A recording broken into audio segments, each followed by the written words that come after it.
The summer heat of 1975 hung heavy over Chicago like a weighted blanket. Muhammad Ali stepped out of the sleek black limousine, his 6'3" frame casting a long shadow across the gleaming marble entrance of the Grandview Hotel.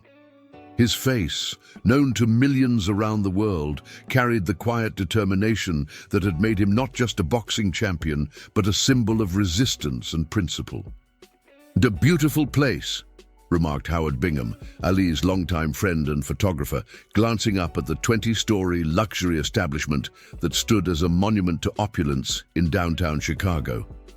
Ali nodded, but his eyes were already scanning the surroundings, taking in details others might miss: the doorman's slightly too eager smile, the hushed whispers of recognition from guests in the lobby, the subtle stiffening of the hotel manager's shoulders as he recognized who had just arrived at his establishment. "Mr. Ali, welcome to the Grandview Hotel," the manager said, stepping forward with an extended hand. "I'm Robert Campbell. We're honored to have you with us." His voice carried the practiced smoothness of someone accustomed to greeting celebrities. But there was something else there. A tension that Ali immediately detected. "The honor's mine," Ali replied, his voice carrying its familiar melodic quality, the slight Louisville accent still detectable beneath the words. "Looks like you've got quite a place here." Campbell beamed with rehearsed pride. "The finest in Chicago, Mr. Ali. We spare no expense for our guests. Comfort." As they moved through the marble-floored lobby, heads turned. Some guests nudged companions, others stared openly. A few even approached for autographs, which Ali graciously provided. 3 years after reclaiming his license to box, 2 years after defeating George Foreman in the Frage Rumble in the Jungle, Muhammad Ali was at the height of his renewed fame. The entourage, consisting of Ali, Bingham, his trainer Angelo Dundee, and 2 assistants, followed Campbell toward the elevator. Ali moved with the natural grace of a man completely at home in his body, despite the rigors it had endured in the ring. "We've prepared our finest suite for you, Mr. Ali," Campbell explained as they ascended in the mirrored elevator. 20th floor, panoramic view of the city and Lake Michigan. I believe you'll find everything to your satisfaction." When they reached the suite, Campbell flung open the double doors with a flourish. The space was undeniably impressive. A sprawling living area with floor-to-ceiling windows, plush furnishings in cream and gold, a dining room that could seat 8, and multiple bedrooms branching off from the main space. "This is the presidential suite," Campbell announced proudly. "Many distinguished guests have stayed here: senators, Hollywood stars, even foreign dignitaries." Ali walked slowly through the space, taking it all in with measured appreciation. He ran his fingers along the back of a velvet sofa, gazed out at the Chicago skyline, nodded at the fresh fruit basket and champagne on ice. "Very nice," he said finally, turning to face Campbell. "But I'd like to see the rest of the hotel, if you don't mind." Campbell blinked, momentarily confused. "The rest?" "The kitchen," Ali clarified. "The staff quarters, the service areas." A flicker of uncertainty crossed Campbell's face. "Those aren't areas we typically show our guests, Mr. Ali. They're not part of the guest experience." Ali's expression remained pleasant, but his eyes grew more focused. "They're part of my experience. I'd like to see them." The first signs of discomfort appeared on Campbell's face. "Perhaps after you've had time to settle in and rest, now would be better," Ali insisted, his voice still friendly, but brooking no argument. "I'm particularly interested in meeting your kitchen staff." Angelo Dundee and Howard Bingham exchanged knowing glances. They'd seen this before.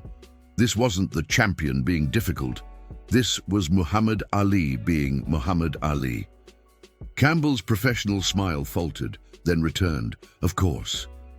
If you'll follow me." As they left the luxurious suite behind and headed toward the service elevator, None of them could have predicted how this simple request would upend everything at the Grandview Hotel within 24 hours.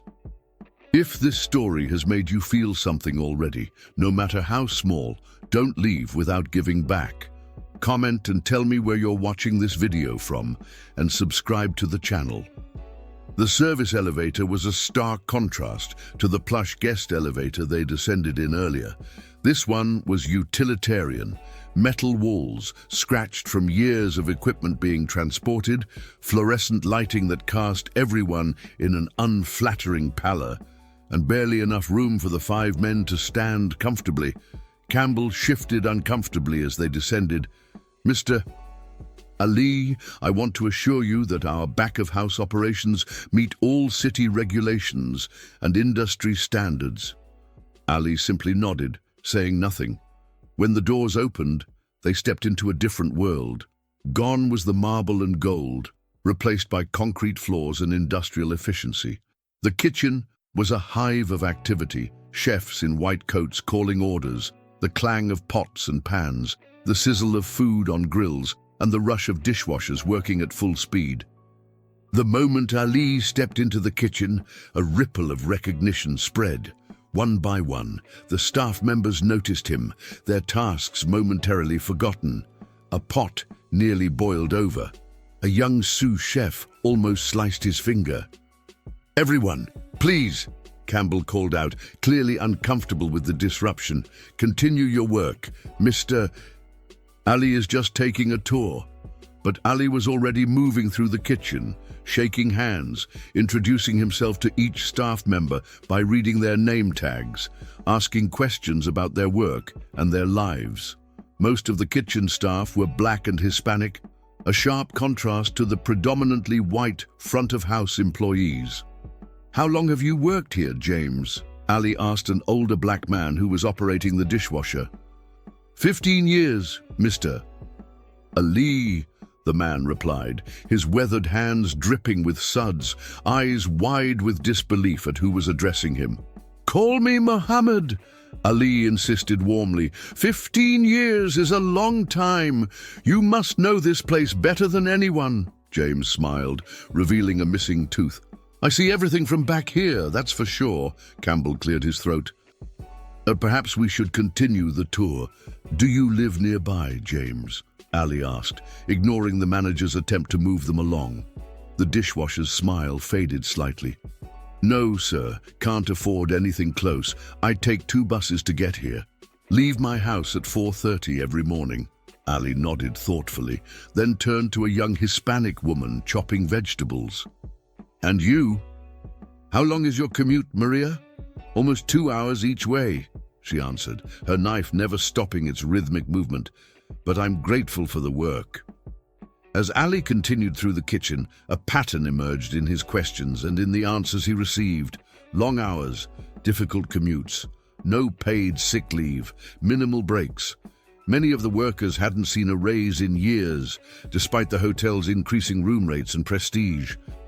Campbell grew increasingly agitated, trying repeatedly to guide Ali back toward the guest areas. "Mr. Ali, I'm sure you'd prefer to rest before dinner. Your training schedule must be quite demanding." "I train so I can do things like this," Ali replied simply, now speaking with an elderly black woman who worked as a prep cook. She was showing him pictures of her grandchildren. By the time they reached the laundry facilities, a sweltering room in the basement where mostly middle-aged immigrant women sorted, washed, and pressed thousands of sheets and towels daily, Campbell was visibly sweating. "Mr. Campbell," Ali said finally, turning to face the manager directly, "how much do you charge for a night in the presidential suite?" Campbell shifted his weight. $400 per night, Mr. Ali." Ali nodded slowly. "And how much do you pay Martha here, who's worked in your laundry for 12 years? That's confidential company information," Campbell stammered. $2.30 an hour, Martha said quietly. "Same as when I started." Ali turned back to Campbell, his expression serious now. "I think I've seen enough. Thank you for the tour." As they rode back up in the service elevator, the atmosphere was thick with tension. When they reached the lobby level, Ali turned to his entourage. "I won't be staying here tonight," he announced calmly. Campbell's face reddened. "Mr. Ali, if there's any issue with the accommodations are fine," Ali interrupted. "It's what's beneath them that I have a problem with." Angelo Dundee stepped forward. "Mohammed, we have commitments here. Press conferences tomorrow. The exhibition match is in 2 days." "I know," Ali replied, "and I'll honor those commitments, but I won't sleep in a place that treats its workers this way." He turned to Campbell. "No disrespect to you personally, Mr. Campbell. You run the hotel you've been told to run, but I can't be part of it." As the group stood in the lobby, the full impact of what was happening slowly dawned on Campbell. Muhammad Ali, the most famous athlete in the world, whose stay had been publicized and whose presence had already attracted crowds and press, was walking out of the Grandview Hotel, and everyone was watching. Word spread through the hotel like wildfire. Guests gathered in the lobby, staff members peered around corners, and the news crews that had been setting up for tomorrow's scheduled press conference with Ali suddenly found themselves covering an entirely different story. "Mr. Ali," Campbell pleaded, now visibly distressed, "please, let's discuss this privately. Whatever concerns you have, I'm sure we can address them." Ali stood firm, his voice measured but clear enough that those nearby could hear. "The time for private discussions was before I saw how things really operate here. Now it's time for public action." Howard Bingham, ever protective of his friend, moved closer. "Muhammad, you sure about this? You know how the press will spin it?" Ali's eyes sparkled with that familiar determination. "Let them spin. Truth still lands the harder punch." By now, several reporters had thrust microphones toward Ali. Flashbulbs popped as photographers captured the moment. Campbell made one last, desperate attempt. "Mr. Ali, please consider the disruption this will cause. Your fans are expecting to see you here. We have security arrangements, schedules." "My fans," Ali interrupted, "expect me to stand for something bigger than a comfortable bed. Always have." He turned to address the growing crowd directly, his natural charisma transforming what could have been an awkward confrontation into something that felt like a deliberate public address.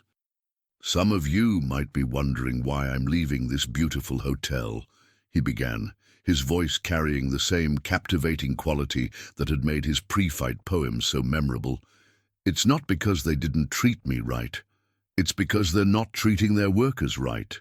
A murmur ran through the gathering. Hotel guests looked uncomfortable. Staff members who had ventured into the lobby exchanged meaningful glances. "The people who make your beds, who cook your food, who wash your towels, they're working hard every day for wages that barely let them survive," Ali continued. "They can't afford to eat in the restaurant they serve in, can't afford to sleep in the rooms they clean. Some of them work 2 or 3 jobs just to feed their families." Campbell stepped forward, his face now ashen. "Mr. Ali, these are complex business matters. Nothing complex about fairness," Ali countered. "Nothing complex about dignity. I've known what it's like to have nothing, to be denied opportunities because of who I am. I can't pretend I don't see the same thing happening here." A reporter pushed forward. "Mr. Ali, are you calling for a boycott of the Grandview Hotel?" Ali shook his head. "I'm not calling for anything except for people to open their eyes. Look around you. See the people who make your comfort possible. Ask if they're being treated right. That's all I'm doing, looking and asking." The crowd had grown larger now. Hotel security hovered uncertainly at the edges, clearly unsure whether to intervene when the subject was Muhammad Ali himself. Campbell, realizing the situation was spiraling beyond his control, made a final attempt to salvage it. "Mr. Ali, if you'd be willing to stay, I personally guarantee we'll review all employee compensation and working conditions immediately." Ali studied the manager thoughtfully. That's a start, but reviews can take a long time, and these people need changes now. So here's what I propose. I'll stay in your hotel if you agree, right here and now, to give every worker a 15% raise, effective immediately, and to provide transportation subsidies for those commuting more than 30 minutes. Campbell's mouth opened and closed wordlessly. I don't have the authority to make those kinds of financial commitments. Then find someone who does, Ali replied simply. I'll wait. The standoff continued for several tense minutes. Campbell disappeared into a back office, presumably making frantic phone calls. The crowd in the lobby continued to grow. Angelo Dundee looked nervously at his watch, concerned about their schedule, but knew better than to push when Ali had taken a moral stand. When Campbell returned, his face told the story before he spoke a word. I've spoken with the ownership group, he said stiffly. They've declined to meet your demands at this time. They feel this is inappropriate pressure and sets a problematic precedent. Ali nodded, unsurprised. Then my decision stands. I won't be staying here. As if on cue, James the dishwasher emerged from the back, still wearing his apron. He walked directly to Ali and extended his hand. Thank you, he said simply. Nobody's ever stood up for us before. The moment was electric. More kitchen staff appeared, then housekeepers, bellhops, maintenance workers, gathering at the edges of the lobby, watching with a mixture of hope and apprehension. Ali shook James's hand warmly. You deserve better. All of you do. And with that, Muhammad Ali walked out of the Grandview Hotel, his entourage following behind, leaving stunned silence in his wake. By evening, the story had reached every news outlet in Chicago. By morning, it would be national news. And by the following afternoon, the Grandview Hotel would face a crisis unlike any in its history. By sunrise the next morning, a small crowd had gathered outside the Waldorf Hotel, 6 blocks from the Grandview. Word had spread quickly that this was where Muhammad Ali had relocated. The lobby buzzed with excitement as guests and locals alike hoped for a glimpse of the champion. In a modest suite, far less opulent than the presidential suite he'd walked away from, Ali sat with Howard Bingham and Angelo Dundee, watching the morning news coverage of his hotel departure. Hotel workers, champion, read one headline. Ali's newest fight, labor rights, proclaimed another. They're making it sound like you planned this whole thing, Dundee remarked, shaking his head with a mixture of admiration and concern. Ali smiled. Sometimes the best punches are the ones you don't plan. The telephone rang. It had been ringing consistently since they'd checked in, with calls from reporters, supporters, and now, increasingly, from workers at other hotels throughout Chicago and beyond. This call, however, was different. It was from Robert Campbell. Mr. Campbell, Ali greeted him, putting the call on speakerphone. I didn't expect to hear from you again. Campbell's voice sounded strained. Mr. Ali, a situation has developed that I thought you should be aware of. What kind of situation? Half of our staff didn't show up for work this morning, Campbell said flatly. They're gathered outside the hotel with signs. They're calling it a wildcat strike. Ali exchanged surprised glances with Bingham and Dundee. This was unexpected. I didn't tell anyone to strike, Ali said carefully. Perhaps not directly, Campbell replied, an edge to his voice.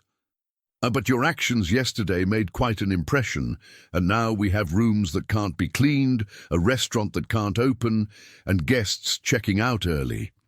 Ali considered this information. What do the workers want? The same things you mentioned yesterday: better wages, transportation assistance, paid sick leave. Campbell sounded exhausted. Mr. Ali, I'm calling because this has gone beyond a publicity problem. The ownership group is furious. Several have suggested I should never have allowed you to tour the back areas in the first place. So what happens now? Ali asked. There was a long pause on the line. "I resigned this morning," Campbell said finally. "After 10 years as manager of the Grandview." Ali sat up straighter. "Why would you do that?" "Because you were right," Campbell admitted, his voice quieter now. "I've known about these issues for years. I've filed reports, requested budget increases for staff wages, proposed transportation subsidies. Every time I was told it wasn't financially viable. Every time I accepted that answer and continued as before." He paused. "Yesterday, watching you walk away from the presidential suite on principle, I realized I couldn't do it anymore." The line went silent for a moment. "What will you do now?" Ali asked. "I don't know," Campbell admitted. But I'm standing with the workers outside right now. Feels strange, being on this side of the doors." After the call ended, Ali sat in thoughtful silence. The press conference he was scheduled to give in 2 hours would now inevitably focus on this situation rather than his upcoming exhibition match. "This could get complicated, Mohammed," Dundee warned. "The hotel owners have connections. Sponsors might get nervous." Ali nodded, understanding the potential ramifications. "Truth always comes with a cost, Angelo. I learned that when I refused to step forward for the draft." By midday, the situation had escalated further. Workers from 3 other luxury hotels in downtown Chicago had joined the impromptu strike. Television crews crowded the sidewalks outside the Grandview, where Robert Campbell, now without his manager's suit jacket, his tie loosened, was giving interviews alongside James the dishwasher and other staff members. When Ali arrived for his press conference, held now at the convention center rather than the Grandview, he was met with a hero's welcome from a group of hotel workers who had come to show their support. The first question from the press, predictably, had nothing to do with boxing. "Mr. Ali, did you intend to start a labor movement when you refused to stay at the Grandview?" Ali's answer came with the same directness that had defined his public statements throughout his career. "I didn't start anything," he replied. "These workers have had these struggles for years. All I did was refuse to close my eyes to something wrong when it was right in front of me." "That's not heroism. That's basic humanity. What would you say to the hotel owners who claim you've damaged their business?" Ali leaned forward slightly. "I'd say they damaged their own business by thinking people wouldn't eventually stand up for themselves. Justice delayed is justice denied, but it's still justice when it finally arrives." The exhibition match 2 days later sold out completely, something the promoters hadn't expected. Many of the attendees were hotel workers and their families, some attending a boxing match for the first time, drawn by the champion who had unexpectedly become their advocate. In the weeks that followed, the Grandview ownership group, facing continued labor actions and damaging publicity, finally agreed to negotiations. The resulting agreement included wage increases, transportation subsidies, and improved working conditions, changes that would eventually spread to other hotels in the chain. Robert Campbell never returned to hotel management. Instead, he used his insider knowledge of the industry to help form the city's first hotel workers advocacy group, working alongside James and others he had once supervised, and Muhammad Ali. He added another story to his legacy, one that had nothing to do with his lightning-fast jabs or poetic predictions, but everything to do with the principles that had guided him throughout his life. When asked later if he regretted the controversy, his answer was characteristically straightforward. Regret standing up for people who couldn't stand up for themselves. Never. Some fights happen in the ring. The important ones happen outside it. Years later, when the Grandview Hotel eventually changed ownership and underwent a complete renovation, the new management installed a small plaque in the lobby. It contained a simple quote from Muhammad Ali: "Service with dignity honors both the served and the server." It was a reminder that sometimes the most powerful statement is simply refusing to accept what's wrong, even if it means giving up the most comfortable bed in the house. If you made it this far and felt every word, don't leave without subscribing, will you? I tell these stories with my heart in my hand to reach people like you who feel, who get emotional, who truly live. If this touched you, give back, comment, subscribe. Come be part of this family with me until the next video.